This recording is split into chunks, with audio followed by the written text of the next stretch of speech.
Quelqu'un crie à l'aide. On a vu des ailerons de requin dans l'eau.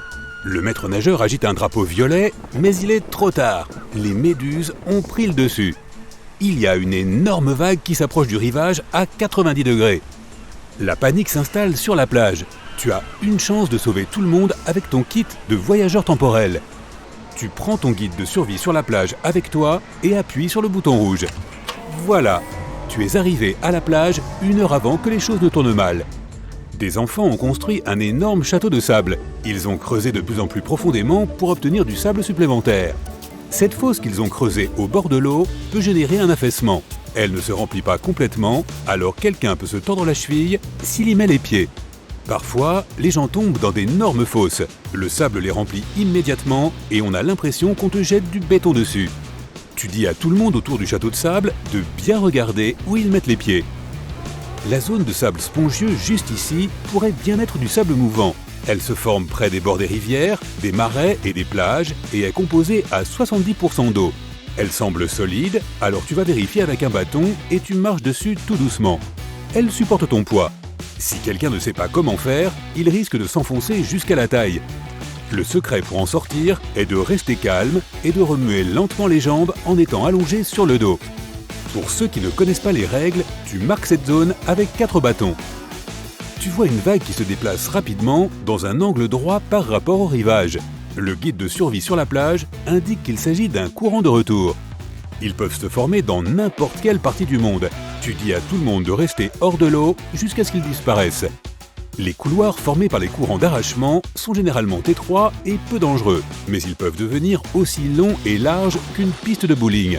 Cette bête peut te tirer dans l'eau même si tu te trouves sur la rive.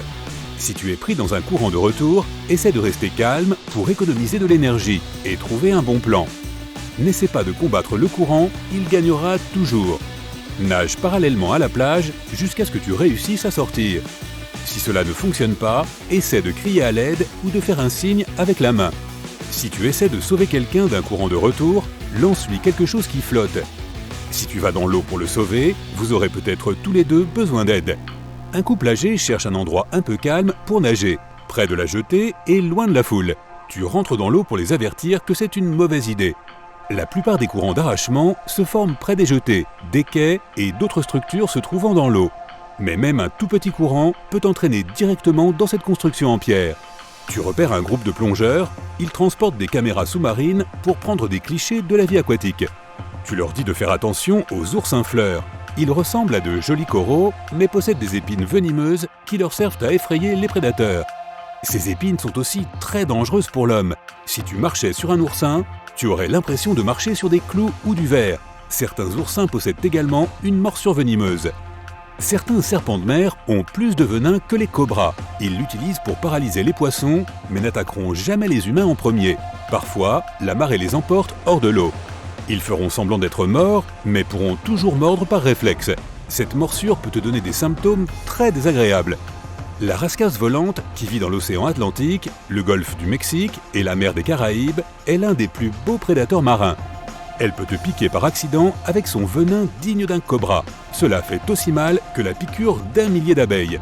Certaines efflorescences algales, également appelées marées rouges, peuvent contenir des toxines naturelles dangereuses.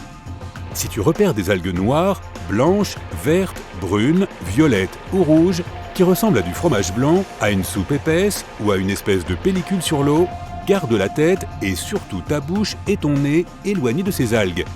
Prends également une douche après être sorti de l'eau afin d'être tranquille. Quelqu'un crie qu'il y a une méduse qui pique dans l'eau. Tu parles avec le maître nageur pour lui demander de mettre le drapeau violet. C'est le signe international qui dit qu'il y a des animaux marins dangereux à proximité, surtout des méduses. Certaines d'entre elles sont inoffensives. D'autres, comme les méduses boîtes, grandissent à peu près jusqu'à la taille d'un humain et sont super dangereuses. La méduse à crinière de lion aime les eaux plus froides des océans Pacifique et Atlantique et peut atteindre la taille d'une baleine bleue si on la mesure avec ses tentacules.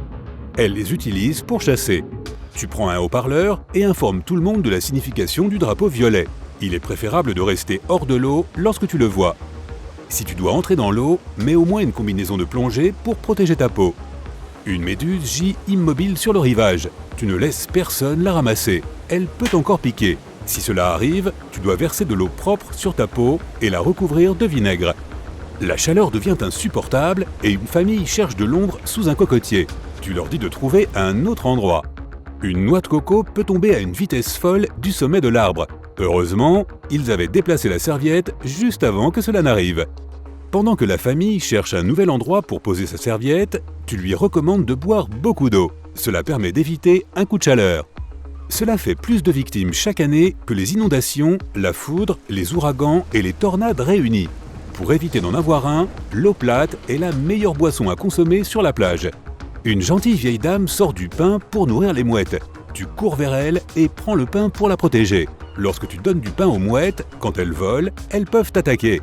Elles peuvent également te blesser avec leurs ailes par accident lorsqu'elles passent devant toi. Si tu leur donnes à manger, elles peuvent te suivre et piller tes sacs pour obtenir plus de nourriture si tu ne leur en donnes pas. Le mieux que tu puisses faire est donc de jeter tous les restes de nourriture dans des poubelles avec couvercle pour tenir les oiseaux à distance. Deux types regardent une vidéo YouTube sur la mer croisée. C'est une chose rare dans la plupart des régions du monde et cela n'arrive régulièrement que près de l'île de Ré. Lorsque le courant sous-marin fait aller l'eau dans un sens et que le vent l'envoie dans un autre, les vagues déferlent en carré, comme un échiquier dans la mer. Les mers croisées sont super dangereuses pour les nageurs et peuvent même retourner un gros bateau. Elles forment des courants d'arrachement et des vagues puissantes. Le mieux que tu puisses faire si tu assistes à ce phénomène est de rester hors de l'eau. Un énorme mur d'écume se dirige vers toi. C'est un shore break, ainsi nommé parce qu'il se brise directement sur le sable ou dans les eaux peu profondes avec une grande force. Si tu te mets sur son chemin, tu risques de finir gravement blessé. Lors des shore breaks, l'eau semble plus profonde qu'elle ne l'est en réalité. Ainsi, lorsque tu plonges sans t'être assuré de la profondeur, tu peux te blesser encore plus. Parfois, elles deviennent tellement grandes et puissantes qu'elles peuvent faire tomber les gens à terre et les entraîner au large.